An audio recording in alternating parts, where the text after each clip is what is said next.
An overallocated resource is a resource that you assign to a task in which that resource is working more than their assigned typical hours.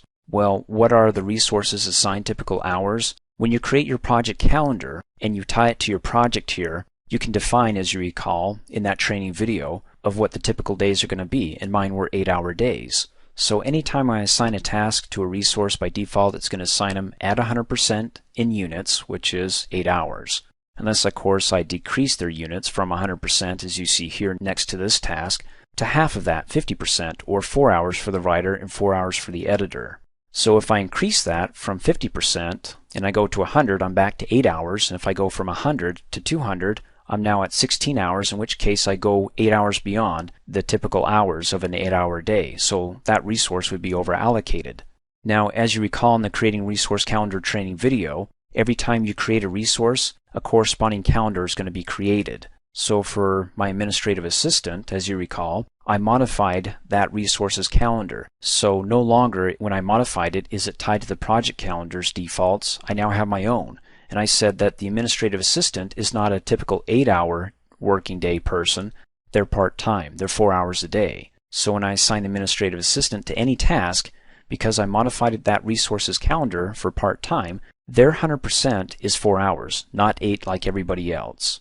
So if I cut it back to 50% when I assign the administrative assistant, they're working 2 hours. So in short, if I go ahead and I take this part-time person and increase their percentage from 100% to 200%, remember they're part-time at 4 hours, they go from 4 to 8. Anything over 4 hours, they're over-allocated. And again, anything that's over everybody else, that's not part-time, over 8 hours, 8.5, 10, they're over-allocated. And Project just doesn't look at their assigned typical hours to whether or not a resource is over-allocated. It also looks at to see if you're assigning your resources on non-working days. As you recall in my project calendar, my working days are Monday through Friday. Non-working are Saturday and Sunday. If I schedule them on Saturday, they're over-allocated. Or if I schedule them on an exception day, or a vacation or holiday, or a time period in which they're not available. As you recall in that training video, Creating Resource Calendars, my administrative assistant actually isn't available until about, I think it's October 13th. And we can find that out in just a second. In which case, if that's true, look up here in the timeline. October 18th is over here when the project is supposedly done, so that person's over-allocated. So the purpose of Project is to find out what resources that you scheduled beyond their typical hours or on non-working days or periods or exception days and flag you. It doesn't flag you in the Gantt chart, although you can use a little bit of detective work and take a guess, but I'll take you to 3 other screens that will show you in detail what resources are over-allocated. For example, before we go to the first screen, you can do a little detective work and look at this task here, these 2 tasks here. We have proofread and we have review for technical accuracy. Notice the editor is working on both tasks at the same time. In fact, both of them look like they're finishing at the same time, don't they? In other words, it's not your typical finish this task and then come around and start this one. It's actually finish this task and then finish the other task. It's a finish-to-finish relationship. In fact, if you double-click on that thin blue line real quick, there it is, finish to finish. Again, if you remember that little phrase in an earlier training video, you're looking at the successor and you're saying it like this. As far as the relationship is concerned, the predecessor must finish before this task can finish. Let's see if that makes sense. In other words, I need to finish proofreading before I can finish reviewing all what's been proofread for technical accuracy. The task takes 5 days. Do I have to wait the full 5 days before I can take some of the pages that have been proofread and start reviewing those for technical accuracy? No. I can go ahead and just make sure that the task is finished, the proofreading, before I actually finish review for technical accuracy. Because of that, it can start a little bit ahead of time here, instead of waiting it for it to be completely finished. So what you're looking at here for overallocation, aside from the administrative assistant who's not available until October, you can see the editors working on both tasks, 8 hours here, 8 hours there. Well, is it really 8 hours? Again, you can come over here, select the task, click the Assign Resources. The editor's at 100%, isn't he? Let's go to the next one. The editor's also at 100%. Well, I know my project and I know that his resource calendar wasn't modified, that his 100% is part-time. It's actually a full 8 hours. In fact, let me close out of here and let's go to that first screen and I'll show you how you can do a little bit more detective work here. Let's right-click on the collapse view bar, go down to the resource sheet, and there you go. It's as plain as the red on the screen here. Anytime you see red here in the resource sheet view, it means that those resources, Writer 1, Editor, and Administrative Assistant, are over-allocated. Well, where are they over-allocated? Is it because they have too much work in one day? Is it like Administrative Assistant 2 where they're not available until October 13th? You can do a little detective work here, as I mentioned. And before we do that, notice these little, in the indicator column, these little yellow icons. It says when you hover over it that this resource should be leveled. Well, that's the next training video. I don't recommend it, but we'll cover that in the next training video. I'm going to go ahead and double click on the Administrative Assistant and notice the resources availability dates, October 13th. And we have Administrative Assistant scheduled sometime in August, I believe. So what we need to do is to either backpedal on the availability date to earlier than August or just before the resource is scheduled, or just go ahead and unschedule or unassign the resource Administrative Assistant to that task and either assign somebody else and keep that task duration because we have a couple of people working on it, or it's going to take that task longer because now we remove the Administrative Assistant and we have nobody else to replace that person. So that's the first flag. You can click Cancel and double click on the other over-allocated resources, and notice here the resources availability is not applicable, so they're available anytime, so that's not an issue. And of course we can double click on Writer 1 as well, and that's not an issue. So that's one way to find out which resources are having issues and you're overscheduling them. Another place you can go, it's kind of pretty and fancy, you can actually right-click on the collapse view bar and go to Resource Graph. In the Resource Graph view, as you can see by the collapse view bar, the title of it, it's divided into two panes. You can see the divider here. In the left pane we have a list of all the resources that we can scroll through down at the bottom. Over on the right it'll have a list of those days the resources are assigned to in a column chart format. Now if you don't see them over in the right pane, then just look up here on the timeline and you can see that the year is 2009. Well, as you recall, my project is back in 2008. So I'm going to come down here and click and drag the slider and drag it all the way over to the left, and there we go. That puts me in 2008. And then for Writer 1, if it's in red and it's in bold, that means that this resource is over allocated, and then we can go over in the graph view and find out what days that they're over allocated and by how much. So the typical work days that they're allocated on, they're at a full 100%. They're working full time. These they're working part-time, 50%. And here's the day where the first 100% or 8 hours they're fine. When they go beyond it, they're over allocated. And this day, instead of going like the other 2 days from 8 to 8 hours, this one's from 8 to 4 hours, but still they're working 12 hours or 4 hours beyond their typical 8-hour day. Of course, you can come back here and let's go and scroll to the next resource. Writer 2 isn't in red, so that resource isn't over allocated. Let's go to the next one, Editor 1. And notice as I scroll through the timeline, I'm getting later and later in the year here, and there for Editor 1 he's over allocated on these 2 days here, working beyond the full 8 hours. And let me go to Administrative Assistant 2 real quick. There it is. Now because I scrolled to the right and I went further in the timeline, Administrative Assistant 2 was scheduled earlier, so I need to go back. There it is. You can see at 100%, even full time, it's still in red. And anytime you see something like this where it's all in red at 100%, either they're working on non-working days, which they're not, or their availability is not in August. As you recall, Administrative Assistant 2 is available in October. So that's a second way of looking at your over-allocated resources here, is by graph. The third and final view that I'm going to show you is my favorite view for looking at over-allocated resources. That's coming over here and right-clicking on the collapse view bar and going down to the resource usage view. And as you can see, as I scroll to the top, any resources that are in red, they're over allocated.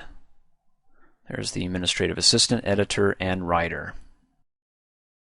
As you recall, in the resource usage view, it has a listing of all our resources, and then of course underneath each resource is a listing of all the tasks they're assigned to. And of course right off the bat you can tell which resources are over allocated because they're in red, just like the two previous views, the resource sheet and the resource graph.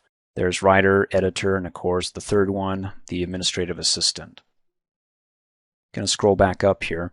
The reason why this is the best view for me when it comes to identifying my over allocated resources is because over here in the right pane I can get more details, specifically what day and there's the timeline, and exactly how much work, and there it is, the work details, that they're over allocated by. First of all, looking at the timeline, it's in the year 2009. As you recall, my project was done back in 2008.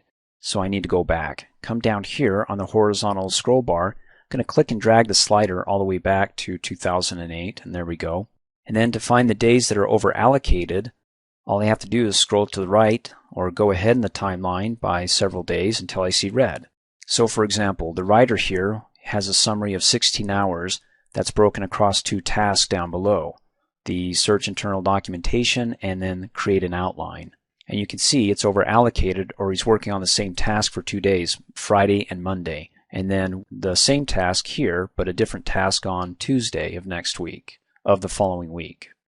Well, see if this makes sense. If he's working at 100%, that's 8 hours. Only one of these tasks he can work on. The other task, well, he'll have to move out because, again, 16 hours is over 8 hours a day. But what about this one right here? Why is it that 8 hours is in red? Isn't the default the calendar an 8-hour day that allows us to work 8 hours? Well, that depends upon how you assign the resource to the task. Let's take a look at the first task here at 4 hours. I'm going to come over here and align it up in its search internal documentation, double click on it. So we assign that at 100%, 8 hours a day, but he's only at 4 hours. Let's go to the next one here. Come over here to the left, it's review a subject matter expert, double click, and for this task we assigned it at 50% at 4 hours. So if you do the math, 100% plus 50% is 150%. He's over allocated. He's over allocated by how many hours? 4. Not this 4, because this 4 was assigned at 50%. Because we added another 4, he's going beyond that at 100%. Okay, so we need to make some decisions here. Do we want to go ahead and just shift the task out here so it's not at the same time that the writer's working on this task, so then after it's done with this task he can work on the next task? That's one way to think about it, probably the most simplistic. Just make sure that these tasks aren't starting at the same time.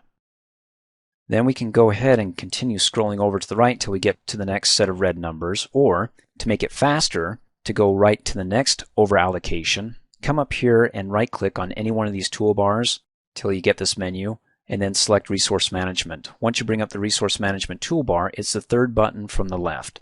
Go to the next over allocation. When you click on it, it's not jumping from the resource here vertically. It's looking at the timeline and saying, okay, who's the next over allocated resource? And when it finds, in this example, its editor, it highlights the editor.